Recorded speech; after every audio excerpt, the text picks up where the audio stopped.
ஆச்சி வீட்டில் இன்றைக்கி பீர்க்கங்காயில் ரசம் மாதிரி செய்ய போகிறேன்.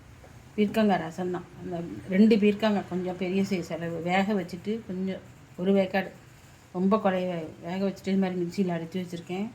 2 பீர்க்கங்காய்க்கு நம்ம ஒரு எலுமிச்சம்பழம் சைஸ் அளவு புளி கரைச்சி வச்சுருக்கிறேன். வேக வச்ச தண்ணி, பீர்க்கங்காய் வேக வச்ச தண்ணி 1 டம்ளர் போல், வெங்காயம், பச்சை மிளகா, கொஞ்சோண்டு மஞ்சள்தூள், ஒரே ஒரு தக்காளி. இப்போ நம்ம செய்வோம். கடுகு, உளுத்தம்பருப்பு, கொஞ்சம் ஜீரகம் தாளிச்சுப்போம்.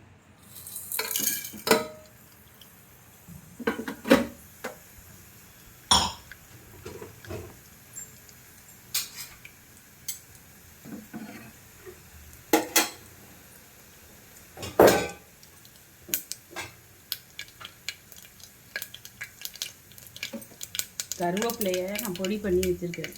கீழே போட்டுருங்க பிள்ளைங்க. நான் இந்த மாதிரி கருவேப்பிலை பொடி 1 ஸ்பூன் போட்டு, இந்த மஞ்சத்தூள் முதலே போட்டுருக்கோம். இப்போ மிளகாத்தூள் உங்களுக்கு காரத்துக்கு தகுந்த மாதிரி தனி மிளகாத்தூள்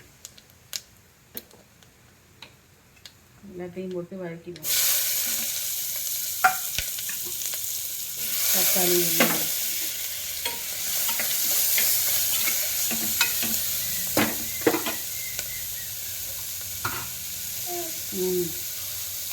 நம்ம உப்பு, இந்த எண்ணெய்க்கு கிண்ணத்தில் வைக்கிறோமா அந்த கிண்ணத்தை அளவு வச்சுக்கிட்டு அதுக்கு தகுந்த மாதிரி உப்பு போட்டுக்கணும். அந்த கிண்ணத்தோட அளவு தெரியும் நம்ம எவ்வளோ டெய்லி யூஸ் பண்ணணும்.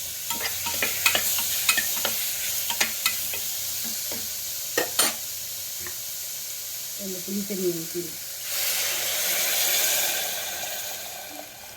இது சாதத்தில் போட்டு சாப்பிடலாம், தொட்டுக்க முடியாது. சாதத்தில் போட்டு சாப்பிட்டா நல்லாயிருக்கும் டேஸ்ட்டு.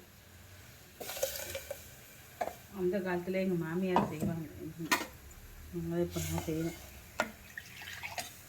அந்த வேக வச்ச தண்ணி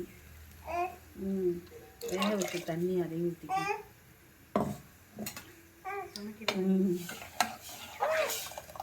நல்லா இருக்குது, திக்காகவே இருக்குது.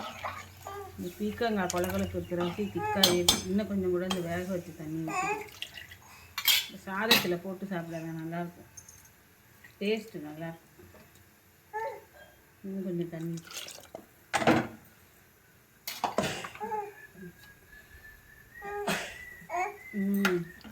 அவ்வளோதான். ஒரு சவுண்டு ஒன்றோடனே எடுத்துடலாம். மிளகா வாடையெல்லாம் போயிடும். பீர்க்கங்காய் ரசம் ரெடி ஆகிட்டு நம்ம ஒரு சவுண்டு வச்சு எடுத்துட்டோம். இப்போ கொஞ்சோண்டு தேங்காய் பால் டேஸ்ட்டுக்காக கொஞ்சம் ஒரு 1/4 மூடி தேங்காய் போல் தேங்காய் பால் புழிஞ்சு வச்சுருக்கோம். டேஸ்ட்டுக்காக இதை ஊற்றி சாதத்தில் போட்டு சாப்பிட வேண்டியதான். செஞ்சு பாருங்கள், டேஸ்ட்டாக இருக்கும். பீர்க்கங்காய் உடம்புக்கு நல்லது.